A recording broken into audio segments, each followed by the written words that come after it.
Thank you for joining us. So we are thrilled to be hosting the one and only Larry Kurtz, a Maple Blues award-winning harmonica player, singer, songwriter. Larry has entertained audiences at hundreds of shows in clubs, festivals, and events over the last 25 years, and he has shared the stage with some of the blues' greatest. Many of you know Larry as the founder and artistic director of the Blues and Jazz Festival, but he's also the owner and operator of Kurtz Millworks Architectural Woodworking, which is a shop specializing in restoring heritage homes and buildings. And Larry actually created the tree that is up in Storyland. So if you haven't been in Storyland before, you can take a peek before you leave tonight. But did you also know that Larry surfs, even in the winter, I discovered, and is a talented artist? You can see his portraits of musicians that he's painted on his website. And when Larry is not pursuing his many passions, you can find him playing hockey and enjoying time with his wife, who's just sitting up here, 4 children and 7 grandchildren. So I'm not even sure how he had the time to be here this evening, especially only a couple weeks away from the big Blues and Jazz Festival. So Larry, I think we should actually have you back to present on how to live life to the fullest. And I'm serious, I think we are going to have you back for that. So we are honored to have Larry here this evening, especially when the festival is so close. So Larry, I'll turn it over to you. All right. Hi, guys. So, anybody here tonight that does not like music? We all agree we love music, right? I love music, but is anybody here crazy enough to start a whole festival just because they like music? I don't think so. Just me. I just want to tell you a little bit about myself. I grew up down in Brampton, Ontario, and I have 3 siblings, brothers and sisters. Here, let me give you a little slide. This is me and my brothers and sisters. There we are. That's Wayne and Julie and myself. So we grew up down in Brampton, went to Salvation Army Church, where I learned how to sing, and sang in the church choir. And when I was 10 years old, they invited me to sing a solo in front of the whole church, a cappella, which was very frightening, but certainly gets you over your stage fright early. When I was a kid, though, as my musical influences, I really only ever heard country music. That's what my parents listened to. They just listened to old-time country, George Jones, Tammy Wynette. So by the time I turned a teenager, all my friends knew all this rock music, and I had no clue. So I kind of always felt like I was catching up. I was a little behind everybody. So typically, I listened to all the Led Zeppelin and the Rolling Stones. But when I was about 15 years old, the radio station, Q107, used to have a feature at 5 o'clock called 501 Blues. And every day they would play a blues song at 5 o'clock. And I didn't particularly tune in to hear that, but one day I heard a harmonica song by a guy named Little Walter. He is one of the most famous harmonica players and just had an incredible sound. And I didn't know who he was, but something about it made me want to try harmonica. So when I was about 15, just went to the store and picked up a harmonica and knew nothing about it, and just started making a racket and played along with a few people that kind of knew what they were doing, but I really didn't know. So I just got interested in it. Sort of like the rock stuff I listened to was like Pink Floyd and all that, but I really didn't play any blues at the time. Played on a lot of sports teams. I think you briefly saw me doing a track and field there, and was acting in school plays. We did Bye Bye Birdie and stuff like that. So I was kind of doing a little bit of all that kind of stuff. To earn some extra money, I decided that I was going to start becoming a DJ. So I started spending all my spare money on vinyl records and bought some equipment and was doing school dances. And from there, I sort of was able to do some jobs for people. So I got hired to do my cousin's wedding one time, and I remember that someone came up and requested a song. They wanted my aunt to get up and dance, the mother of the bride, and they asked for Rod Stewart, "Do you think I'm sexy?" Oh. And she got up and she did it, and I found out after that she always had hated that song. And they were just pulling my leg. And I was a little embarrassed, but we got through it. After I started playing harmonica, I actually went to Sheridan College for 1 year for media arts. I had it in my mind I wanted to be a radio DJ. And After about a year, I was convinced that, no, I do not want to be a radio DJ stuck, way up north on a little radio station all by myself, broadcasting to nobody, because that's how you have to start. And I really liked the courses. We did film and radio and television, but I really did not want to continue down that path. So I started my own house painting business that summer and never went back to school. Decided that I was going to go into business for myself and ended up doing renovations for a long time. By that time I was married, had a little kid, and was looking for a place where I could have a workshop. And the place where I live now came up for sale. It was just an old farmhouse at the edge of town, 2 ruts going up the laneway, and there was lots of live animals kind of living in and out of the house. It was not a really well kept up place. But that's where we are now, and that's where I started my woodworking business. So it's worked out really well. Now all the kids that come over, the grandkids love it. They have a little paradise to run around in, and we really enjoy it. So I got married the first time when I was 20, and I have 2 beautiful kids. But that eventually broke up, and about a year after that, I met my lovely wife, the love of my life, Norma. I was at Island Lake. As she mentioned, I surf. I was windsurfing, and I had been windsurfing all day, and I was just taking a lunch break, and I didn't know Norma, but she was walking by with her dog, and her dog ran over and was trying to eat my lunch. So the next week I'm windsurfing again. I see a woman windsurfing on the lake, and I go, oh, it's Norma. She was surfing right by me, and we kind of met by chance, and it's worked out so well for us. I moved here in '83. I worked for Orangeville Kitchens. I lived in Acton and got a job here. And when I bought my house, a townhouse, 2 weeks after I moved here, I got laid off from my job. And so I had no work and a mortgage now. And I literally remember walking up Elizabeth Street and Zina Street, knocking on people's doors and saying, I can paint your house, I can build you a cupboard, do it, whatever it takes, And that's sort of how I started my business here in Orangeville, just by sheer desperation of not having a job. I actually worked for a carpenter in Orangeville, Niles Shantz. He had a farm. Do you know Niles Shantz? Yeah. He had Belgian horses. Belgian horses. So I got hired as a carpenter, but I was really a stall boy, cleaning up after Belgian horses for a little while. So I eventually, that job finished, and I just continued working for myself. Now, coming up later, Norma and I had a mutual interest in music, and I knew she was the one for me. When I met her, she had blues records. The only person I knew that had them. She had Buddy Guy and Taj Mahal, and we started going to a lot of festivals. So we started going to places like the Silver Dollar Room, and the El Macambo, and the Horseshoe Tavern, the Montreal Bistro. Have any of you guys been to any of those places? Do you know what we're talking about? These are some pretty cool blues clubs and jazz clubs down in the city. That's where I started to get a seed of an idea, and Norma, I think she agreed that wouldn't it be cool if all these people we're going to see down in the city, if we brought some of them up to Orangeville instead of having to go down there all the time. So I started to plant a seed for that at that time. We also went to a lot of festivals. We went to Kitchener Blues Fest and Montreal Jazz Festival and the Beaches, and sort of gained a lot of my ideas of how to do the Orangeville Festival just from going to those festivals and taking some of the best ideas from them.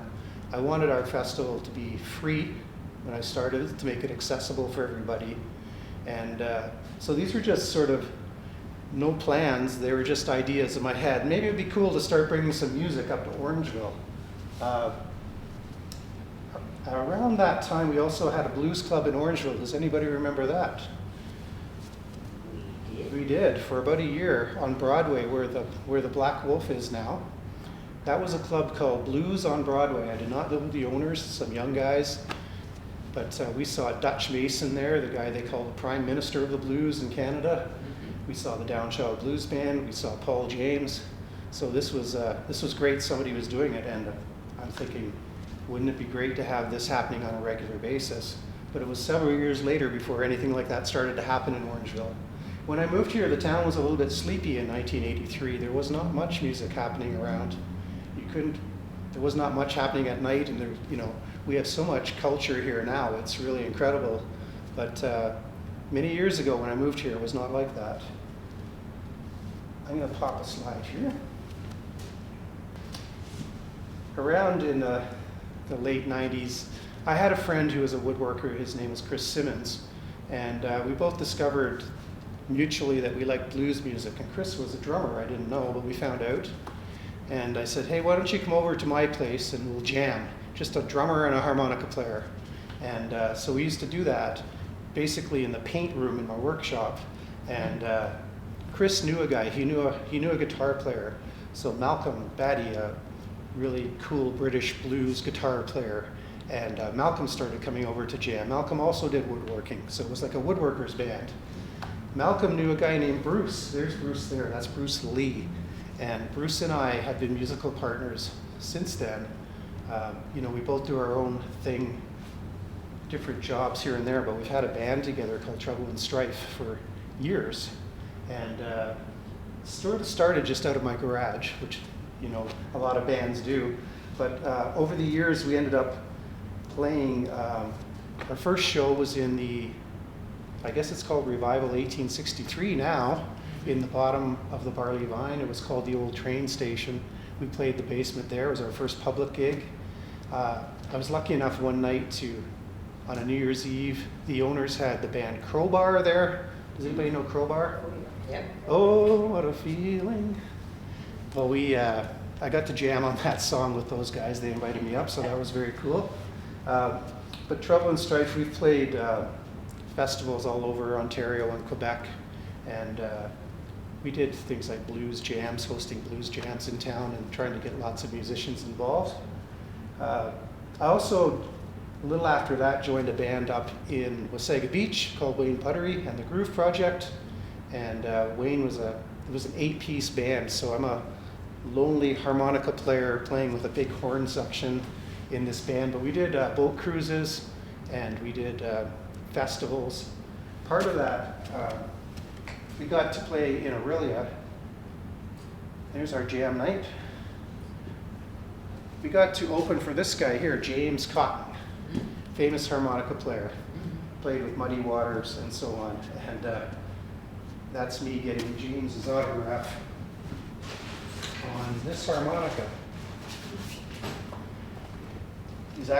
This is his signature right here on this harmonica.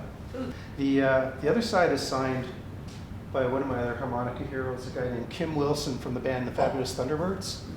And back at one of our festivals, we had the Fabulous Thunderbirds here for a special concert. There's Kim Wilson there at the Elder Street Arena. So we got to open up for Kim and the band, which was very cool. Kim was a little bit late getting to the show, so Bruce and I played about an extra 20 minutes on our opener, and it all worked out well.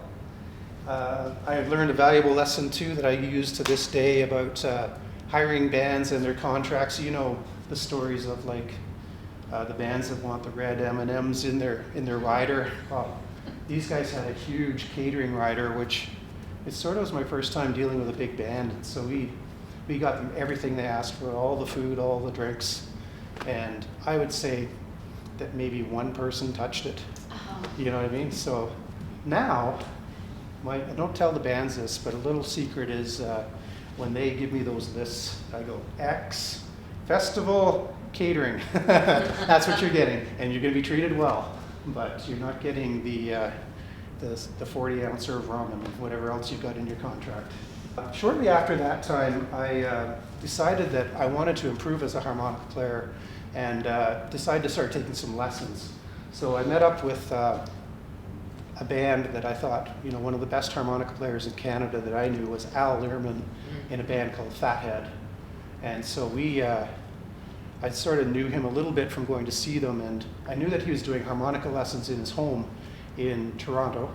And so he had a group lesson where you could go into his basement and, there'd be 10 people learning how to play harmonica.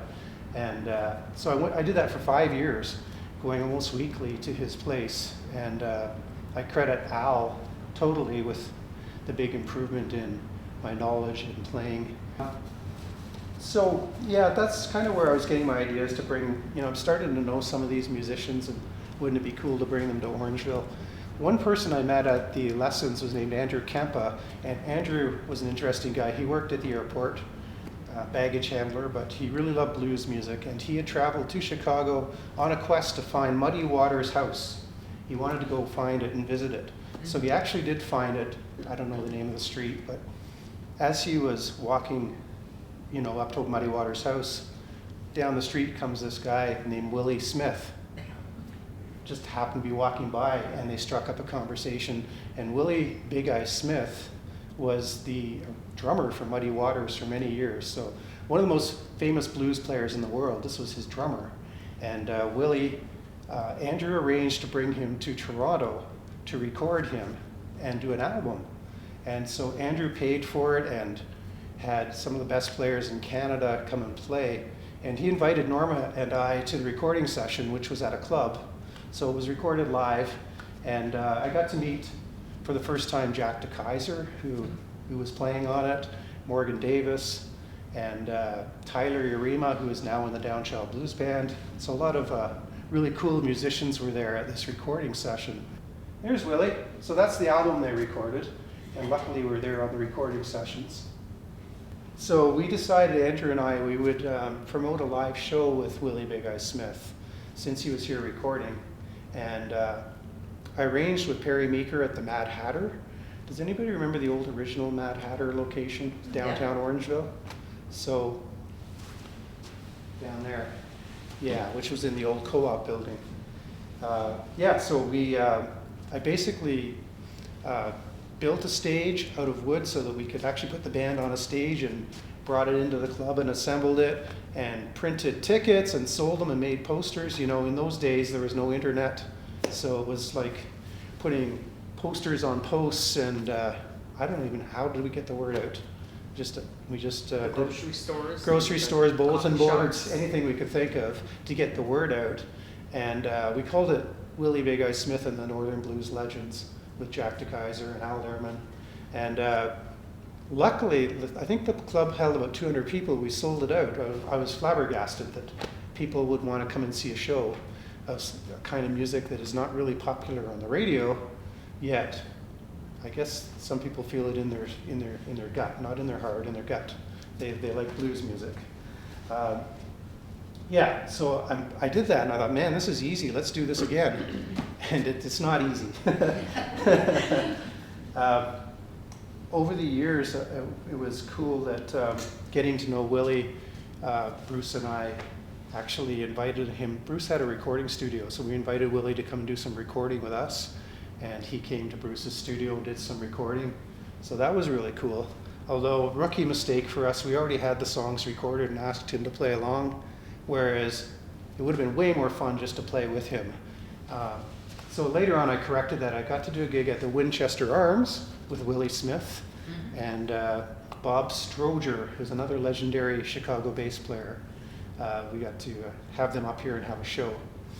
So as you can tell, I enjoy meeting these guys and the musicians. It's a lot of fun.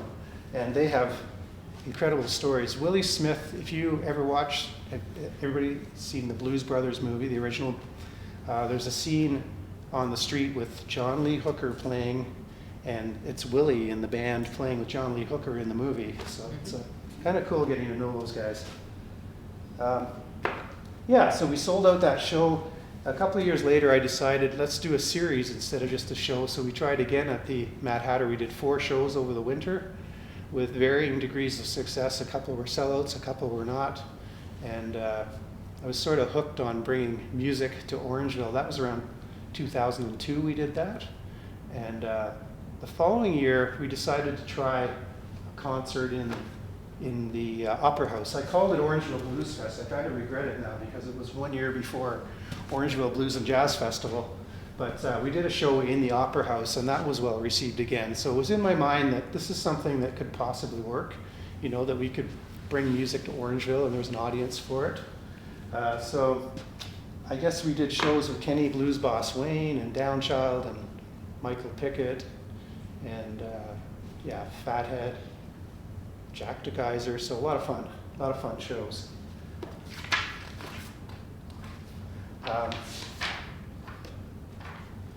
One time, oh yeah, I used to promote the shows also with a sandwich board. I made a wooden sign put with live blues music tonight. And I had it out on the boulevard in the middle of the street, and it got confiscated by the bylaw officers. They took it down, and it was gone for the weekend. So always thinking the next time I parked my truck in front of the Mad Hatter and put it in the back of my truck. And we weren't breaking any bylaws. Yeah, just kind of a lot of trial and error. There's no blueprint on how to do this stuff. Just figuring it out as we go. So the first festival, I decided finally we're going to go for a festival. 2003, we're going to do it. Over that winter, you know, I just kind of organized everything in a hand notebook. These are my ideas. And I went to the town council, I believe to a meeting, and asked for permission to use the park. Here's my idea. I want to have a one-day concert in the park. We're going to have a few restaurants involved. We're going to use the band shell as a stage, and we're going to bring another stage in. And these are all my ideas. So I ended up going to trying to raise money for it. I didn't have any sponsors or any government money. So I just went to people that I knew from my own business and told them my idea. This is what I'm doing. I ended up getting Orangeville Chrysler as like the main sponsor. I think they gave me $5,000. So it must have been convincing. But we kind of just went like that, and I ended up doing, I thought I need to do it full blown off the start. Don't make it hokey, like even though we're small, make it feel like a real festival. So I created a program. I have a friend, Paul Hogeveen, who's a designer, and Paul helped design a program. I sold ads. What I used to do because there was no internet, I used to get my shows promoted in the newspaper at the banner. And I would basically write the story myself and hand it in to them, and they would print it word for word because they didn't have to pay a writer. And so I kind of, when I started the festival, I went to them and said, can you sponsor the festival? So they did free promotion for us the very first year. And to this day, there's still a sponsor doing that. It's worked out really well. I had to go to the liquor board and apply for a license as an individual person for a festival, which was an interesting experience. But we did get our license. We went to, I had no idea how to do a sponsorship program, like how much money do you ask for. So a person I knew that ran the Collingwood Festival kind of gave me his sponsorship program, and I used that and just did my best to try to raise some money. I think my insurance agent sponsored and a few other people.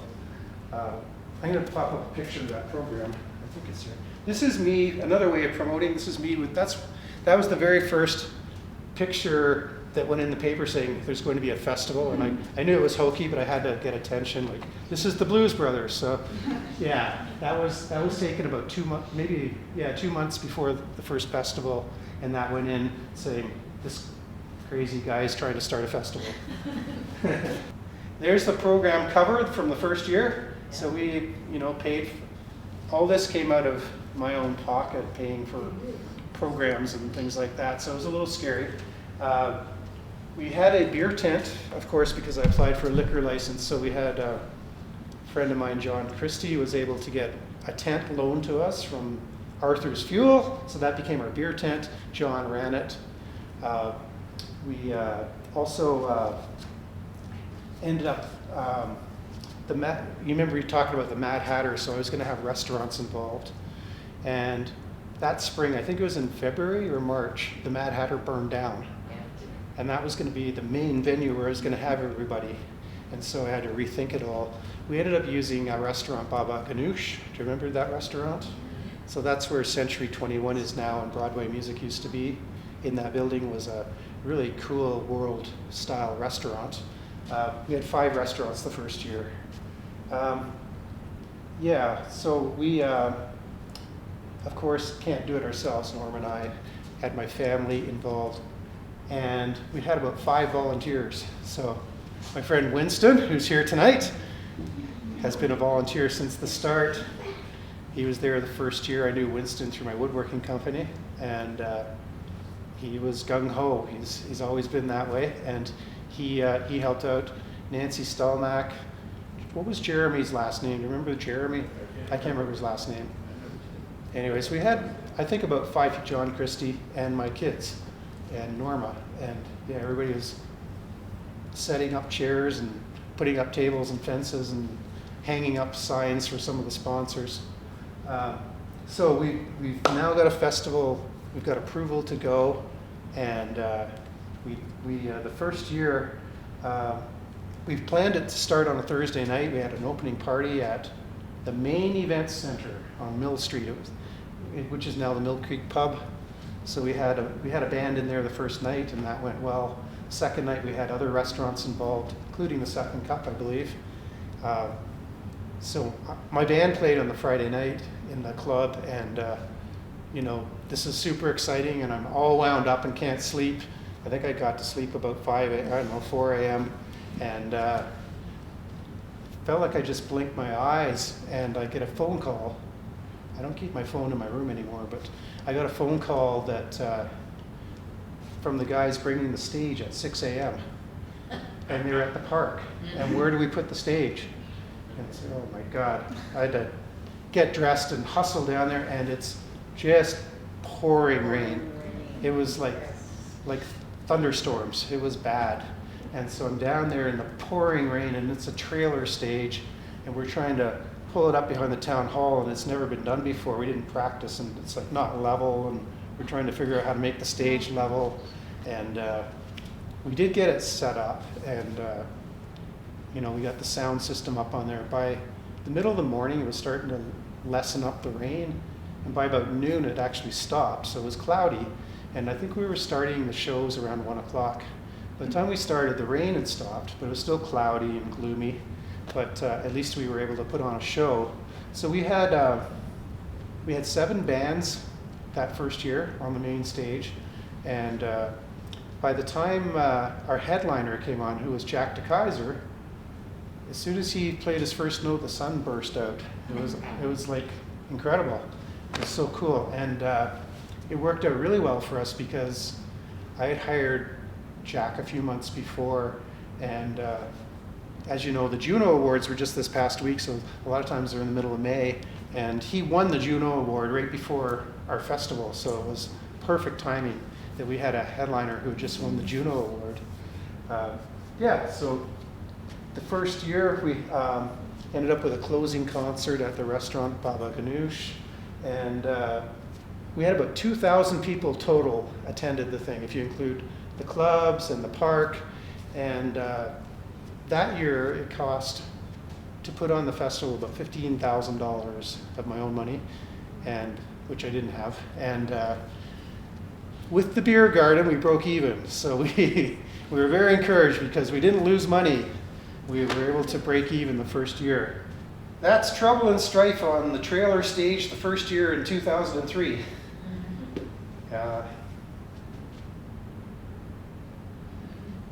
So as because of the relative success of the first year, we decided we would keep going. And when it came time for the second year, there was a lot of interest. I remember after the first year, the banner wrote an editorial saying, we had our doubts, but it appears to be a successful event, and well done. And by the time we tried to do the second year, we decided we needed more volunteers. We ended up recruiting 50 people the second year already, which was awesome. And some of those second year volunteers are still with us. They're really dedicated and incredible people.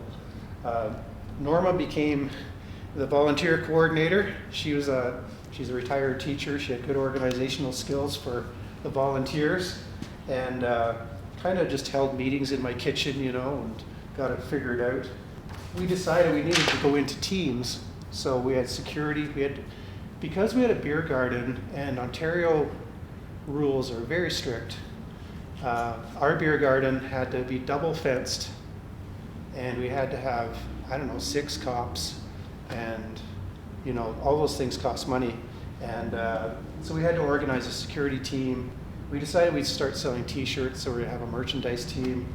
And I think it became the beginning of our setup crew called the Rats, was the first year. Anybody ever heard of the Rats at our festival? Yeah. Winston was the head rat. So tell them what a rat is, Winston. Well, it stands for Roosevelt Team. Carnivals used to travel around the country. They had guys who worked putting them up. Everybody actually that was in the carnival, whether you were an act or just a worker or a salesperson or whatever it was, everybody put up and took down. And so this is the way the festival was developing at the time. So somebody asked one day, you know, what are we called? And I said, well, we're the Roosevelt Team. And then one, I don't think it was me exactly, somebody mentioned it to me, oh, a rat. And I went from there. Yes, the Rats were doing all the dirty work, that's for sure, setting everything up for us. Also, in the second year, I knew we needed more money because it was obviously going to be bigger. I don't know how I did it, but I went to council and said, we had this festival last year, we need some money to run this. Can you give me $25,000? And they were, you know, the council was sort of humming and hawing, debating it, and Councillor Nick Garisto got up and, I think this is a great thing and we should give this man some money, and they voted and we ended up getting $25,000 from the town the second year, which was amazing. It's we don't get that much now, and it was great. So it really helped kickstart it again. So that was an amazing thing to happen. Also at that time, my aunt Ruth became the treasurer, and she was my bookkeeper for my business. So of course she was going to be the treasurer of the festival as a volunteer. We knew that we needed money, so we went to the bank, and my aunt and myself co-signed a loan for the festival so that we could get some more money to do this. And that loan stayed on the books for 3 years after that, so we were still kind of financially, personally on the hook for the festival. So I was very determined to make sure it was going to work. So thank you to Aunt Ruth for doing everything she did to help us get it going. She's now retired and living in Bobcaygeon. So we decided on the second year that we're going to do 2 days in the park now, so Saturday and Sunday. We went from 5 restaurants to 11. We went from, 9 or 10 acts to 40 acts that were going to come, so it really expanded. So in the third year, we decided to get it out of my kitchen and make it a real organization. We became a not-for-profit festival and had a board of directors. So myself, going from a one-person company to suddenly having an organization with 50 to 100 people in it, and being on a board. I've never been on a board. I thought of being on a board would be boring. It's not. But we decided to go not-for-profit status, which is very helpful when you're applying for funding from the government. As you know, getting the funding is really the biggest challenge for the event. And Gary Brown came on as our treasurer and had a very good financial background and helped us steer us towards where we were running a very tight ship, I would say. Not one penny was wasted. So we decided, as we went along, we hired an administrator, Gord McWilliams, who was very instrumental in helping build up the festival. Gord has done an amazing job during his time. One of Gord's ideas was his love of old cars, and we decided we were going to do a cruise. So we have classic cars on the Broadway on the Friday night, which is still happening to this day. Well, I was actually quite nervous. Can we still do this with our COVID situation? And we're still hoping that being outside in the fresh air is going to be okay and people can come and enjoy. We have about 300 cars scheduled to come in and be on the street this year. So that's been a great tradition. The last 2 years there's been nothing, but 2 years ago it looked like this. Yep. So we're hoping to see this again.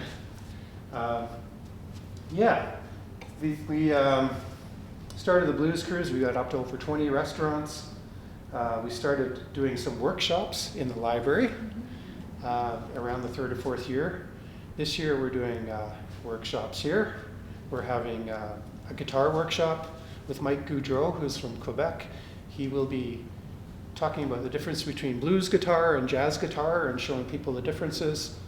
We have Heather Bambrick, who's a host on Jazz FM radio and a Juno Award winner, doing a jazz vocal workshop called So You Want to Be a Jazz Singer, and it's called Vocal Jazz Boot Camp. She's going to teach people how to sing.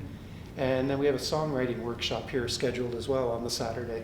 So we're very pleased to have the library involved again with the festival. We started doing fundraisers at the hotel, and we just, I don't know why, but I thought in the winter time might be a good time, you know, in February, give people an excuse to get out and have a party because it's so dreary. So we started doing fundraisers at the hotel where we would have a band, and a couple of years we did a Mardi Gras theme, so they were always a very fun party. Lots of work, but lots of fun. Just want to tell you a few little stories. Like over the years, you know, things don't go smooth running a festival. It might appear that way. You always try to make it look that way to the public. One year I had the headliner of our whole festival. I got a call about 4 hours before their show that they didn't make it across the border, that one of their band members had drug charges.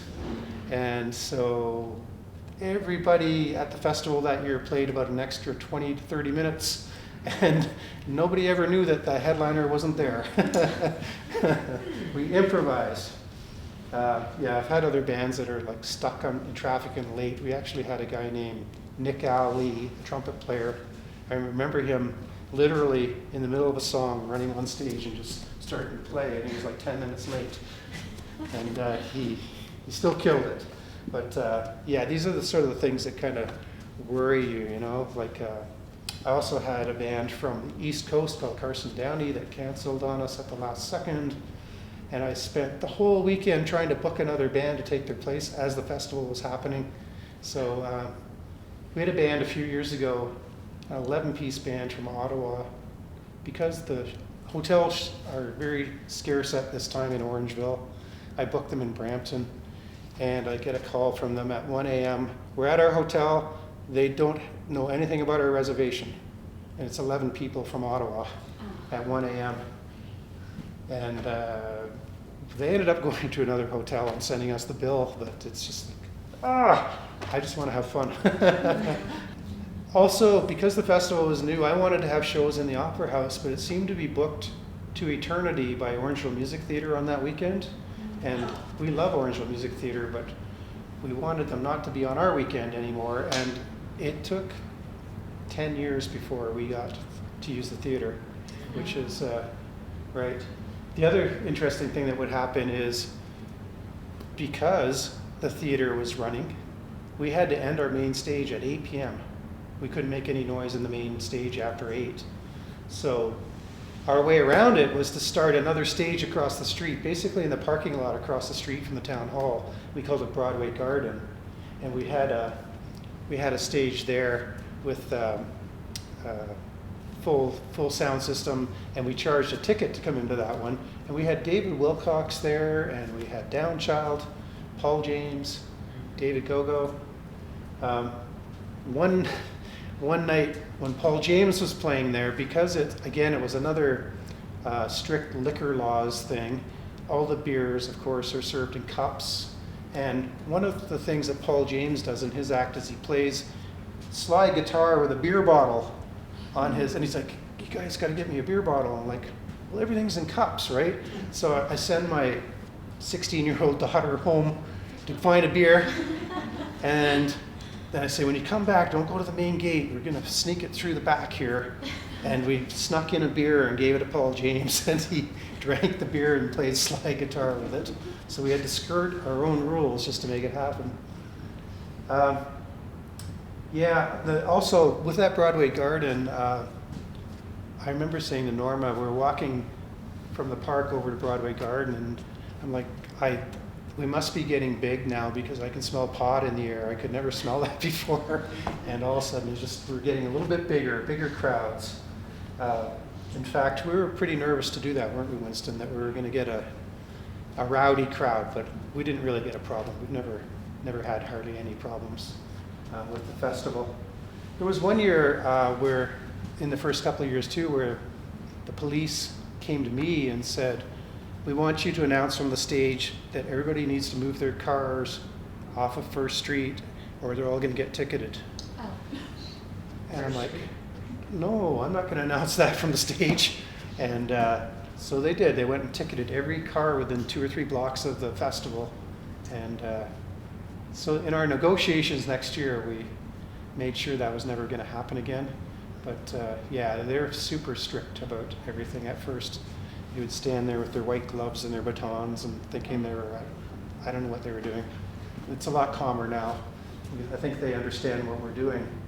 A couple of years ago, we even had, we're always dealing with weather, and a huge windstorm came through on, I don't know which day it was. It actually, we have an artist lounge tent, and it flipped it upside down, the whole tent, like a 30-foot tent. So yeah, the weather is always a challenge with the festival. But our fans are troopers. There's many people know you bring an umbrella. Here's Paul James. This guy here played at our festival. So when I had my band, Trouble and Strife with Bruce, I get a call from Heather Katz at the music store and saying, "There's a guy came into the store. He says he's a blues drummer from Austin, Texas, and he's moved to the area. He's looking to join a blues band." I'm like, "Oh, that's super cool. That's great." So I get in contact with him, and it turns out to be Dave Menard, who did play with us. And Dave played in Austin, Texas with this guy right here, W.C. Clark. And W.C. Clark is known as the godfather of the blues in Austin, Texas. Stevie Ray Vaughan came up in his band. He wrote the song Cold Shot for Stevie Ray Vaughan, this guy. Dave arranged for W.C. Clark to come up to our festival and play with our band. So the very first night he came and played on that Broadway stage with us, and just unrehearsed. Well, over the years, the festival now has grown to 35,000 people over the years, and we go over 3 days. We have about 75 acts and about 250 musicians. We have the car show. We also have motorcycles on Sunday afternoon. We couldn't have done any of this without the volunteers. They've really made it. We have this year 225 volunteers at the festival, which is great. We could still use more, believe it or not. The more people, the lighter the work is. But you can book all these musicians and raise money. But if we had to pay people to do what the volunteers do, there's no way we could do it. So I want you guys to give the volunteers a hand. It's awesome what they do. So many skills that I don't have that they do. It's really cool. And the opportunity for the high school kids to get their volunteer hours. Yes, This is a big one. we have a lot of them this Yeah. year. Yeah, more than ever. Yeah, Yeah, good. it's really good for them that way. Also, part of the reason I started the festival is just to give musicians a chance to play in front of a good audience, and we've always been proud to have the high school students playing at the festival. We've had ODSS and Robert F. Hall students, Humber College, so very happy that we're able to provide that opportunity for them. Some of my, this year the headliner of the band is Blackburn, who is one of my favorite bands, and they lived in Brampton at the same time as I did, and I went to public school with the oldest brother, Robert Blackburn, and I had no idea who his dad was or who the family was. I didn't know they were musicians, but his dad, Bobby Dean Blackburn, is a legendary R&B singer from Toronto, and they lived a few blocks away, and I just had no clue at the time what they did, but got to know them over the years. They're coming back this year. Some of my favorite performances over the years, the first year we brought Little G. Weevil, who is a Hungarian blues man, a real character. He just kind of blew us away the first time he was here. This is Maple Blues Awards. So every year the Toronto Blues Society gives out awards, and this award that I got there was called the Blues Booster. So it's promoting blues music in Canada, and it was quite an honor. But I do feel like it was a team effort. I was just representing the festival there, but it was for promoting blues music. It was held at Kerner Hall in Toronto, and they have an award show with music, and the guy beside me is Connor Gaines. He won for the best song of the year. Kirby Sewell there won for best new artist of the year. He's from Calgary. So it was a really fun night. I got to meet some musicians that night from Ottawa, a band called Wicked Grin. So what they do at the end of the night, they take the performers who have won and they put them on a stage and they jam together. And the band Wicked Grin, the bass player Leanne won the bass player of the year. And they came to me and said, normally the Blues Booster doesn't play an instrument. So they wanted me to get up and jam, and I played with Wicked Grin. And from there, it's led to where every time they're in this area, I'm in the band Wicked Grin now, which is cool. So we're trying to arrange a show for them to play here in October, so come on out to that if it happens. But yeah, it was a really fun night. The festival has won numerous awards over the years for Festivals and Events Ontario within the top 100 and Headwaters Tourism Awards. So we're all really proud of the awards. That's not why we do it, but it certainly, the recognition is very, very nice. There's Wicked Grin, and that's Leanne on the bass.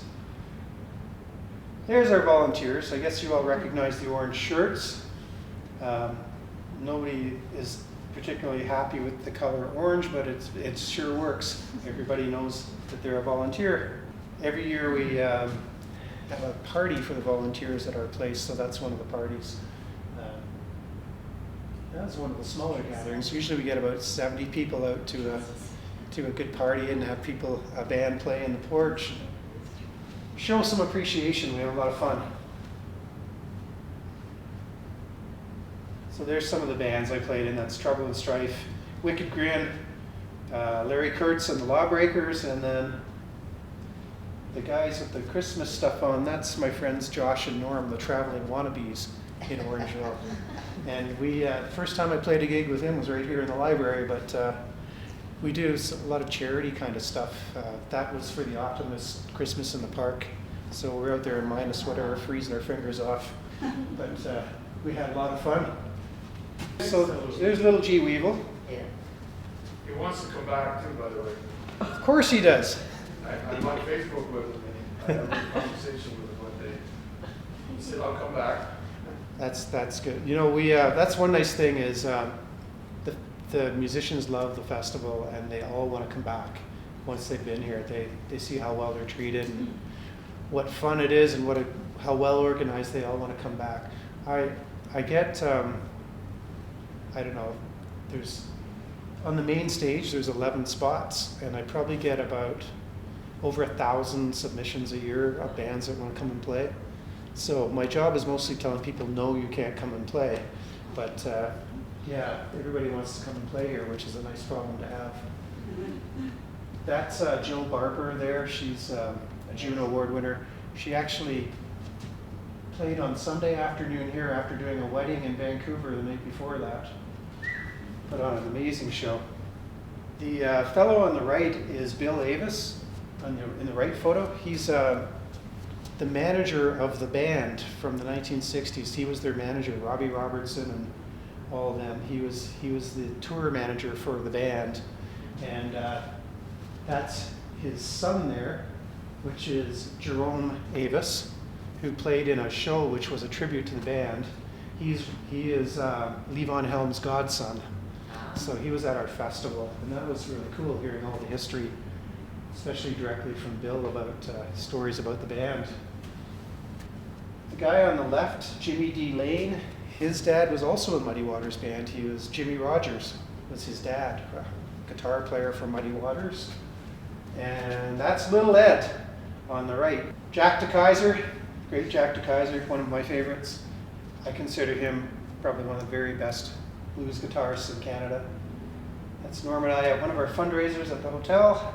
There's the boys from Fathead, and Brian Blaine, also a friend of mine, blues musician on the left. The fellow I'm right beside there, John Mays, has passed on now. Was such a great singer. He would always win the best singer at the Maple Blues Awards. Just an incredible voice. I remember Al Learman telling me stories about recording with John, and he says, like, you could just see the air moving in the room when he sang. It was so powerful of a singer. It's such a great voice. Norm and I saw this band for the first time by accident one time. We were in Toronto at the Silver Dollar, and for some reason they'd had a flood, and they also lost their liquor license. And we were there watching a show, and it's like, oh man, we can't even get a beer or a drink, so let's walk down the street to Grossman's Tavern. And so we went to Grossman's, and it was Fathead was playing, but I'd never seen or heard of them, and I just thought, oh, who are these guys? And so we saw them about a year before I knew who they were, and they ended up winning Juno Awards, multiple Maple Blues Awards. The fellow on the right is Danny Marks, festival favorite. He's played here many, many times. He's coming back this year. He hosts a blues radio show on Jazz FM on Saturday nights called Blues FM. It's a 4-hour blues show every week. He is like, if you ever want to ask anybody a question about blues music, Danny would be the guy. He knows so much, and he's a great guitar player himself and entertainer. On the left, Joe and Vicki Price from Iowa. And I used to use a service called Sonic Bids where musicians could submit their music. They paid a fee to submit to your festival. As a struggling festival that needed money, you would get $10 for the submissions. And it was always controversial because musicians were like, some festivals would collect all this money and then never hire anybody. But we hired so many. We hired a lot. Joe and Vicki Price, I discovered on that. The other guy there is David Gogo, who is also one of the very, very top blues guitarists in Canada and part-time stand-up comedian. You're laughing your head off every time he's around. Most of his stories you can't tell here, but he's a funny guy and a hell of a guitar player. Yeah, I do some painting. So there, this fellow here in the painting, standing behind the painting of himself is Doc Mclean, who is one of the most interesting blues musicians you'd ever want to meet. He just spent the last year in South Africa touring during the pandemic and doing shows. He should be a writer. His posts that he puts on are incredible, what he writes. But yeah, so there's Doc holding a picture of Doc, and he seemed to happen to be wearing the very same outfit that day. And that's my buddy Brian Blaine on the left. Brian and I have played festivals in Quebec. He's from Quebec, so it's handy having somebody who speaks French with you when you're at a festival in Quebec. And yeah, he writes very interesting songs himself, very quirky. The fellow on the left is one of the very best harmonica players in Canada, Harp Dog Brown, who unfortunately just passed away 2 months ago. Yeah. He just won the best harmonica player last year, but it was great to have him a couple times at the festival. The fellow on the right is Garrett Mason, and Garrett Mason's father was Dutch Mason, who was sort of the typical on-the-road, hard-living, hard-drinking blues player. They called him Prime Minister of the Blues. So Garrett is kind of the opposite. Clean living, doesn't like to travel. It's very rare you could even get him to come and do a festival, but just an amazing player, one of the very best. So we're very lucky to get him here. Emily Claire Barlow. Yes. Again, one of our top jazz singers in Canada. Fellow on the right, does anybody know who that would be? The stage name, he's Papa Chubby, crazy guitar player. That guitar he showed me had like actual grooves in it from being played. It's so old and so much, like it's just been scraped down from playing it.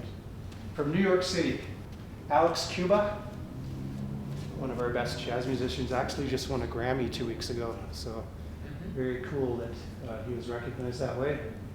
And then our friend Alan Gerber from Val David, Quebec, via Chicago. He He's a boogie woogie piano player who's played at our festival many times. Always puts on a high energy show. And yeah, we have a lot of fun when he's here. Just a couple more. Rick Taylor from London, Ontario, plays that huge hollow body guitar. And that's Cecile Duquingue on the right from Montreal. Got to get Cecile back soon. She was so good, right, Norman? Yeah, one of our favorites. Fellow on the left is our MC. He's been our MC for years and years. You probably have seen him on the main stage. That's Doug Kennedy. He is there all weekend. He's so dedicated. And that's Mark Grice, actually my and Norma's art teacher. And he also volunteer MCs at the festival. In 2010, we added to the tree carving collection of the town, and the fellow on the left is Jim Mencken, who carved it, and then Mayor at the time, Rob Adams. That amazing thing about that carving is it's one piece of wood. So it was one giant log. It's the biggest log I've ever seen. Go ahead, Winston. Originally, it was supposed to, musicians were supposed to be joined at the hip. Yes. And the bottom part comes down, but Jim got into it, and he called me up and said, "There's a problem." I said, "What?" Yeah, some rot in the middle of the I log. said, "Well, I went up and talked with him, and I said, well, let's see if we can cut it down the middle," and that's how he came up with the two full statues. He originally signed on only to do one, and he basically did two carvings. Yes. Carvings for the price of one. Yes. Yes. So we really Another appreciate little thing Larry might not remember, but when we set it up, the town puts the base in, and it's concrete. So the hole was drilled. I know what you're going to say. Go ahead. He called the rest. You ahead. Go. You sell it. I know what you're going to say. Well, Larry came along, and just for putting the concrete in it, he put a toonie down at the bottom. It was a toonie for good luck in the bottom. And they leveled it with hockey puck. Yes, it's a Canadian carving. It's got the toonie buried at center ice, and it has the hockey pucks. When the pictures, to give Jim something to work from, Larry and Ryan Grist, we posed. had to pose for it. So we stood in the showroom of my shop like this, wearing those outfits, and then Jim Waddington went and did 360 pictures around us. And he just worked from photos to do that. There's actually, I'm holding a harmonica microphone, and there was a cord coming off of it carved out, but it was very thin. It ended up breaking off, I guess, now. So how do we keep the festival going after 20 years? It's not easy. You would think after all this time that you would know everything of what to do, but every year there's something surprising happens. And this year we used to have a tent in the TD parking lot for years and years, and we're not doing that because of fire regulations. We're not allowed to have a tent in there anymore. So our solution to that, which we were going to do in 2020 before we had to cancel, so we're doing it now, is to put a stage right on Broadway in front of the town hall at the intersection of 2nd Street. And that's where we're going to have those performers who would have played there. We're also going to now use it during the Blues Cruise on Friday night. We'll have bands on the stage and on the street. So we're always something new to figure out and adapt. And now I had to create a whole schedule of what was going to happen on that stage. Yeah, so it's always a challenge. But having a great team, the festival really does pull together as a team. You know, it's not one person, it's a lot of people, and working together to make it happen. I'm pretty happy that we have a good balance on our board. We have half men, half women on the board, so it's not an old boys club. We get a, good logic thrown our way all the time. And I've sort of learned over the years I'm not ever going to get everything my way 100%. So I've learned to compromise a bit without letting go of what we want to do.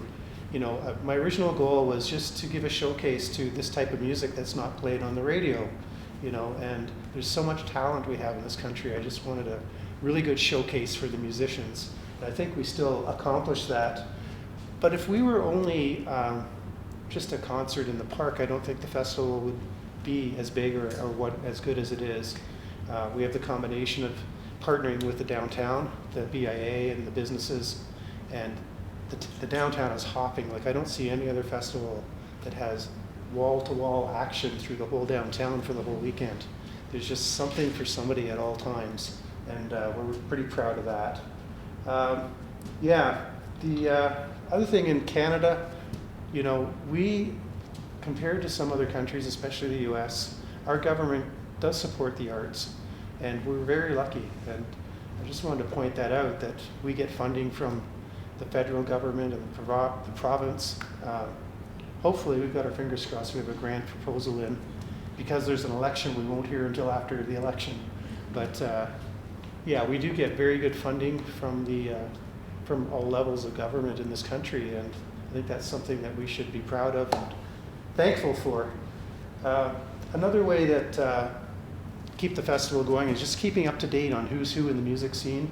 So we go to conferences, and 2 weeks after the festival, we're going to the Blues Summit, it's called, in Toronto. So it's an international conference. People from all over the world come to Toronto.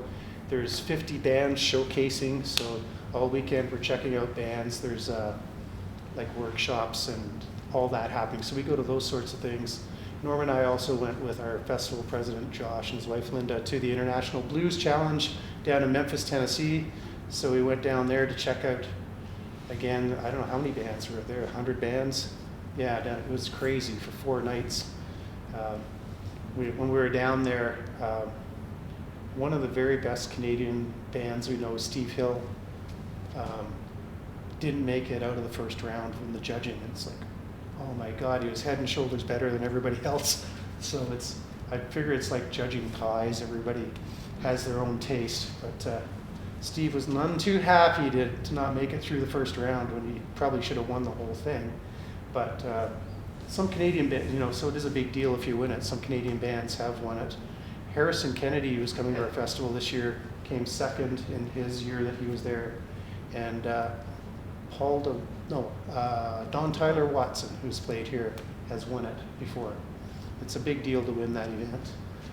Also, I talk to other festivals. I talk to the people who run Kitchener and, you know, at the Southside Shuffle and some other festivals up in Kincardine, and we sort of confer back and forth and give each other ideas and try to help each other out. That's very important. And just go see lots of live music, you know, keeps you informed and keeps you enthusiastic about the music scene. And after all this, you know, I think one thing I've learned is, like, I get all worked up sometimes if things aren't going well or not going my way, but if you just give it a little bit of time and don't freak out, that it will pass and things will work out okay. And they always do in the end. It's just, Norma reminds me, nobody asked me to do this, so. You're kind of stuck now. Kind of stuck now, yeah. But it's a I don't know, a good kind of stress most of the time. It's a lot of fun, for sure. This, and harmonicas all come in keys, right? So you play if the band is playing in the key of G, for instance, guys like Bob Dylan and Bruce Springsteen are playing in the same key as the band. That's the sound they get, that sort of folky sound. Bob Dylan's like,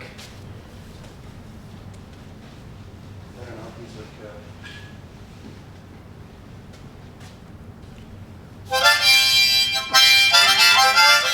that kind of stuff, right? Whereas if the band is playing in G, I'm going to grab a C harmonica to play blues, and you play more like in a relative scale, so you're like.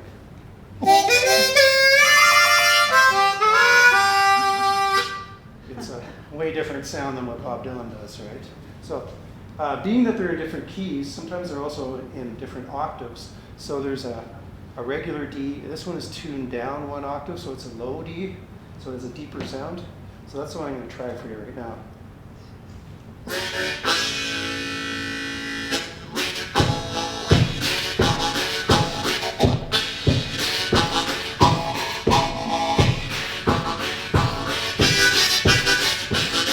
Well, my mama's name is Millie, and that's all right. Lord, I love that woman with all my might. talked to her family, they called her honey. But you mess with her and it won't be funny. Well, my mama's name is Millie, and that's alright, and I love that woman with all of my might.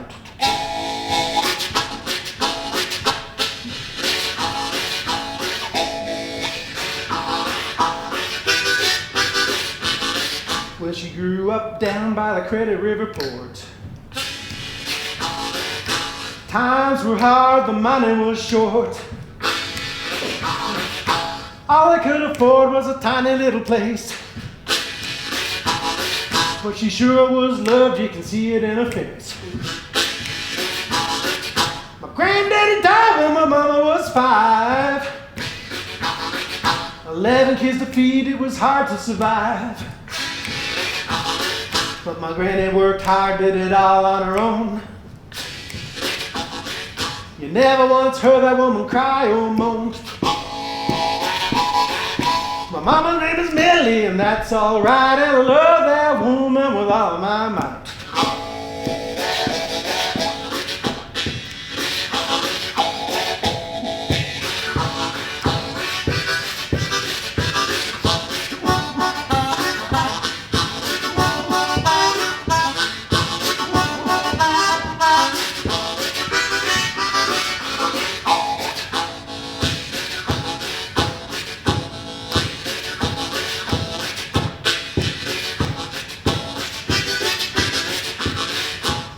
Met a man named Kurtz, that's my dad. Thought he looked sharp in those pressed white shirts. A Catholic woman and a Protestant man. A whole lot of people thought that they were damned. My sister's name is Julie, my brother's name is Wayne. When we all get together, drive my mama insane. Mama's name is Millie, and that's alright, and I love that woman with all of my might.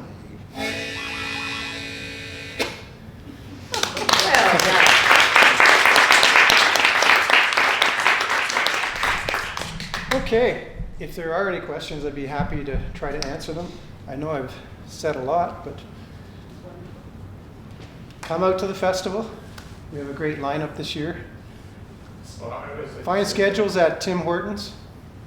Sorry, you talked about it as a team effort, and I think you and also Norma are a little bit behind that too, because I can remember days dropping in and out of the house, and I mentioned, I don't know how you can put up with all these guys coming and going. But you always, like you said, nothing phases you, and the guys really like. Oh, that's good to know. Thank you. We certainly appreciate everything everybody does, and I know the town appreciates it, like the people appreciate it for sure. They treat it like Old Home Week on that weekend, you know, everybody comes out, and I think it's the people I like the best, you know. Yeah, the music I love, but seeing all the people just having fun is so great. You know, there's more I would like to do with it. I don't know how much energy I have to do more, but we're certainly happy with the way things are going to be this year. We're coming back pretty well, even stronger than before the pandemic. That's how I feel. So I think it's going to be great this year. And we're getting really close. Pray for some good weather. Well, I think it was incredible just to hear the whole story behind the festival, and your perseverance and dedication is really, really inspiring. And Norma, I don't know if you're still the volunteer coordinator now that you have 250 volunteers, but it's just amazing. I think, you know, I don't think the festival could get any better, but now knowing the behind the scenes and everything that went into it all these years is pretty amazing. We do have a volunteer coordinator, Lori, who does an amazing job, and Gary Skin I want to mention as well. Gary is in charge of all the operations. He makes sure that all the stages are set up and the roads are closed and the liquor licenses are applied for. And the other person, Josh Leach, the president, he's like one of the busiest people I know, yet he puts in so many hours to make sure the festival is a success. And of course, Peter Ross does all our fundraising and marketing. We just got another new sponsor today, so we're we're very excited. Yeah, yeah. So it takes a team, and we have a really good team, and yeah, very excited for this year.